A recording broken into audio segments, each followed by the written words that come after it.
ወቀጥታ ወደ አምባሳደር አለሌ አድማሱ ሄዳለሁ። ተነስተልን አምባሳደር አለሌ ተነስተልኝ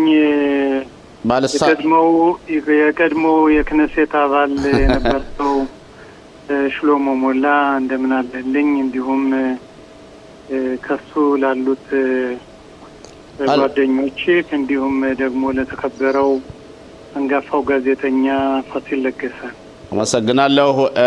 ባልሳሳት አለሌ አንተም የዶክተርነት ማዕረግ ያለህ መሰለኝ። ዶክተር ነህ፣ አምባሳደር ነህ፣ የክነስት አባልም ነበርክ። ትክክል ነኝ አይደል? አዎ ትክክል ነው። ኦኬ እሺ። በዛሬው ዕለት አቶ አለሌ የምናደርገው ትኩረት በዚህ በፕሮግራማችን አንዳንድ የክነሴት ተወዳዳሪዎችን ያው የምርጫ ሰዓት ስለሆነ የተለያዩ ፓርቲ ተወካዮችን እንጋብዛለን። በዛሬው ዕለት አንተ እንግዳችን በያኻድ የሚባለው ፓርቲ በናፍታሊ ቤኔት የሚመራውና የላፒድ አጋር ሲሆኑ ላፒድ ለጠቅላይ ሚኒስትርነት ነው የሚወዳደሩ፣ ቤኔት ለጠቅላይ ሚኒስትርነት ነው የሚወዳደሩ፣ ጠቅላይ ሚኒስትርም ነበሩ። ባለፈው ሳምንትም ቀደም ሲል የሪሾን ለጽዮን ላይ በጣም ትልቅ ስብሰባ ተደርጎ ነበር። በአጋጣሚ እኔም ከስብሰባው ተገኝቼ ነበርና ብዙ ንግግርም አድርገዋል። እስኪ የእሳቸውን መርሆ ምንድን ነው አላማቸው? እስቲ በአጠር ባለ ሁኔታ ከገለጽክልን በኋላ ከዛ ኮንክሬት የሆኑ ጥያቄዎችን እንጠይቃለሁና የፓርቲው አላማ ምንድን ነው? መልካም አመሰግናለሁ ሰለሞን።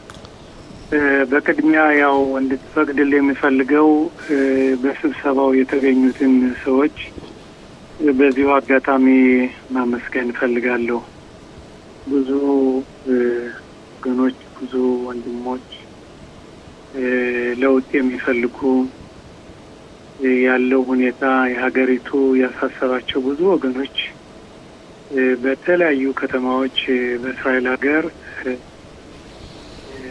እናንተም እንደምትሳዩት በዚህ በቴሌቪዥኑ ጣቢያ ተስፋ አለኝ። መዓት ህዝብ፣ ብዙ መቶ ህዝብ ነው የነበረው እና እነሱን ማመስገን ፈልጋለሁ። ቤተሰብ ስራቸውን ትተው ለዚህ ቁም ነገር በሀገራችን ጉዳይ ያገባናል፣ በህብረተሰባችን ላይ እንጠይቃለን፣ መወያየት አለብን፣ መጠየቅ አለብን ብሎ ለመጡ ሰው ሙሉ ከፍ ያለ ምስጋና ማቅረብ እወዳለሁ። እንግዲህ ወደ ጥያቄ ስንሄድ እንዳልከው ምንድን ነው አጀንዳው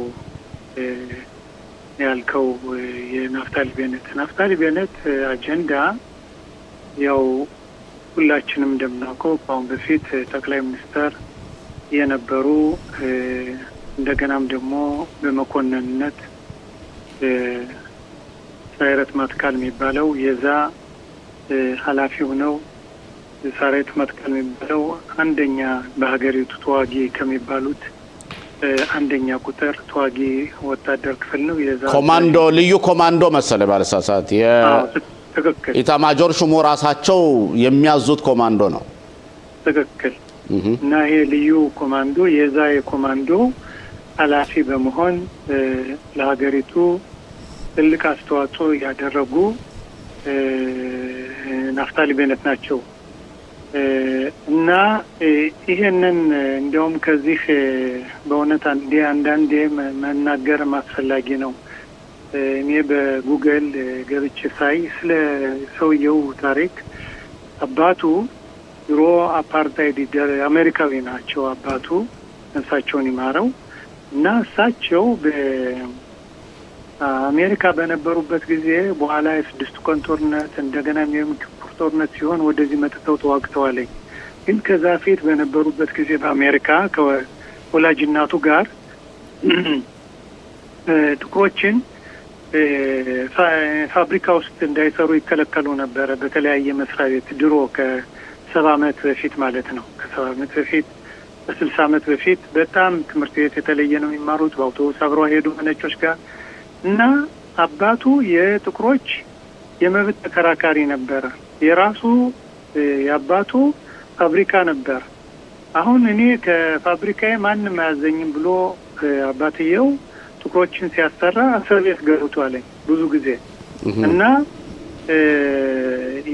የሰውን ልጅ መብት ተከራካሪ ነው የነበሩ አባቱ እና ይሄንን የምለው ምንድነው አታፖህ ውሎ ነው ፈለርሆክ ማየት ይባላል። ይሄ ናፍታሊ ቤነት የተገነባው የተመሰረተው ትምህርቱም ህቤቱ ያደገው የሰዎችን እኩልነት መብትነት የሚጠብቅ የሚያምን በእኩልነት የሚያምን ሰው ነው እና የሱ አጀንዳው ምንድነው እዚህ ሀገር እንዳልነው ካሁን በፊት ጠቅላይ ሚኒስተር ነበሩ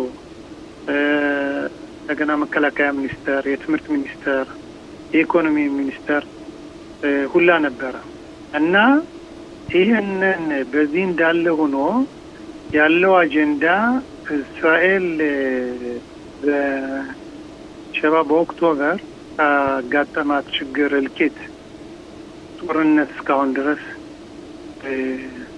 በዛ ነው ወደ ፖለቲካው የተመለሰ እንጂ በጣም ሀብታም በቂ ገንዘብ ያለው ኑሮ የተመቻቸ ምንም ከሀገሪቱ ምንም ደሞዝ የማይፈልግ ሰው ነው። ነገር ግን ይሄን ሲሆን አላይም በማለት ወደ ፖለቲካው ተመልሶ አሁን የተሰሩትን ያሉትን ችግሮች ማስተካከል አለብን። ባለፈው አምባሳደር አለሊ ባለፈው በነት ጠቅላይ ሚኒስተር ሆነው ነበር። ጠቅላይ ሚኒስትር የሆኑትም 6 የክነስት አባላቶችን ብቻ በማየት የግራ ማዕከልና የግራ ክንፎችን እዛው ጠቅላይ ሚኒስትሩ ነው ለአንድ አመት ያህል አንድ አመት ተኩል አገልግለው ነበርና እዛ ላይ 4 አመት ሳይገዙ የፖለቲካ ኪሳራ አጋጥሟቸው ያው ስራውን ጥተው ሄደው ነበርና አሁን ጠቅላይ ሚኒስትር ሆነው እንደገና ቢመረጡ የፖለቲካ ይዞታቸውን ነው ፍጆታቸውን ውጤታማ አድርገው እስከመጨረሻው ይገዛሉ ብለ ታስባለህ? አዎ በጣም ጥሩ ጥያቄ ነው አቶ ሽሎሞ። እንግዲህ አሁን እንዳልከው 6 መቀመጫ ይዘው ነው በዛ ቦታ ሊደርሱበት የቻሉት። አሁን ያላቸው አንደኛ ከያይር ለፒድ ጋር ጥምር አድርገዋል። ሁለተኛ ያላቸው ትንሽ አሁን ያው የሁለቱ መገናኘት ምክንያት ትንሽ በአለው መቀመጫ በሴኬሩ ትንሽ ወርዷል። ቢሆንም ግን ይሄ የሚስተካከል ነው። ምክንያቱም አሁን በሁለቱ ያለው የመገናኘት ተለፒድ ጋር ያለው የመገናኘት ያነ ሊወርደው ይችላል። ግን ምንድነው አሁን ለጠየቀው ጥያቄ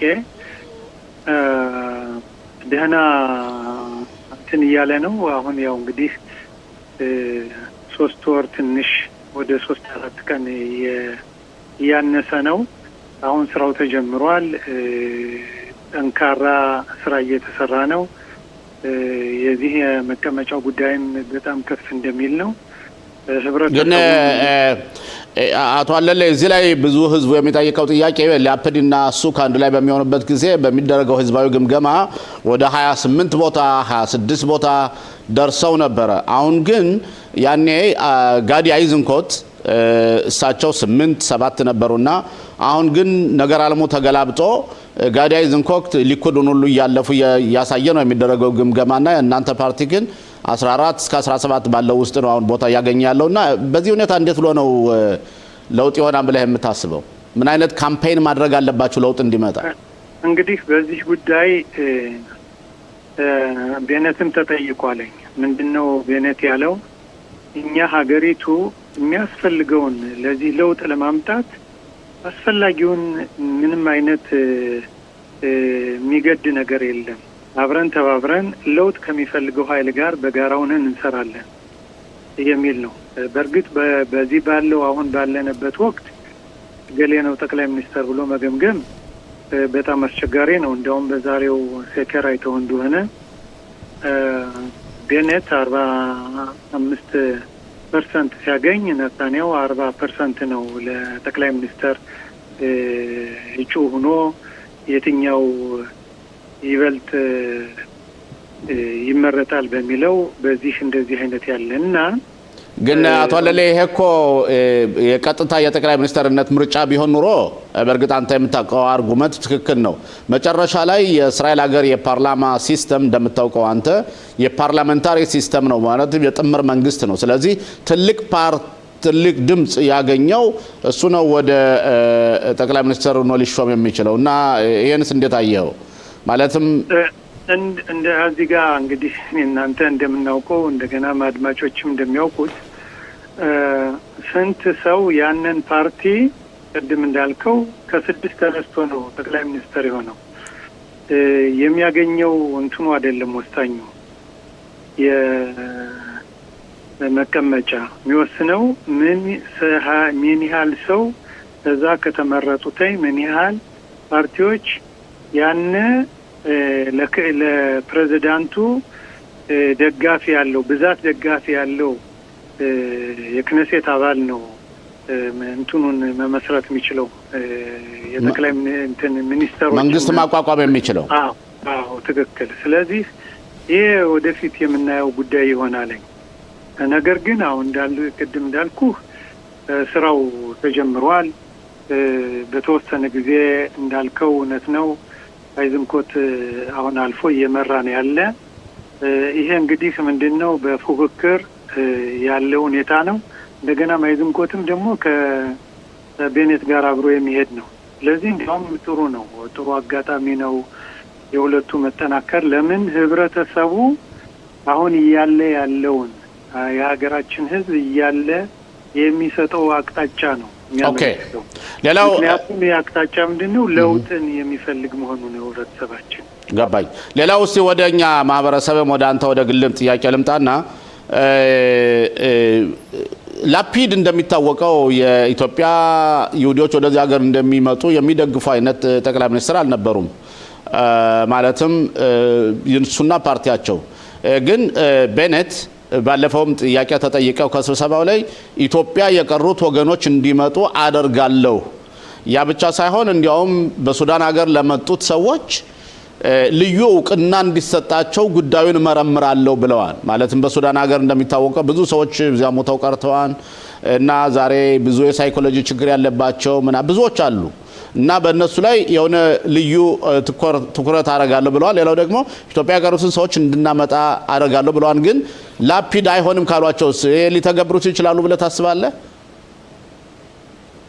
እኔ አሁን እንግዲህ መቼም ያልሰማሁትን ሰማው ብዬ አላወራም። ላፒድ የዚህ የሚቃወም አይመስለኝም እኛ ሰዎች እንዲመጡ። ግን አሁን አንተ እንዳልከው ራስህን በነበርክበት ጥያቄ ያው የነበረው ስብሰባ ዋናው ዓላማ አንዱ የህብረተሰባችን ኢትዮጵያ የቀሩትን በማንሳት የነበረ ንግግር የተደረገው። በዚህ አጥጋቢ ውጤት ነው የተሰጠው። ሁሉም የሰማው ነው። በሚዲያም በተለያዩ በጋዜጣም በቴሌቪዥንም ተነግሯል። የቀሩ የኢትዮጵያ ወገኖች ልክ እንደማንኛውም ህብረተሰብ ከሌላ እንደሚመጣው እነሱ መምጣት አለባቸው። አሁን የሚመራው ፓርቲውን ቤኔት ነው እንጂ ላፒድ አይደለም።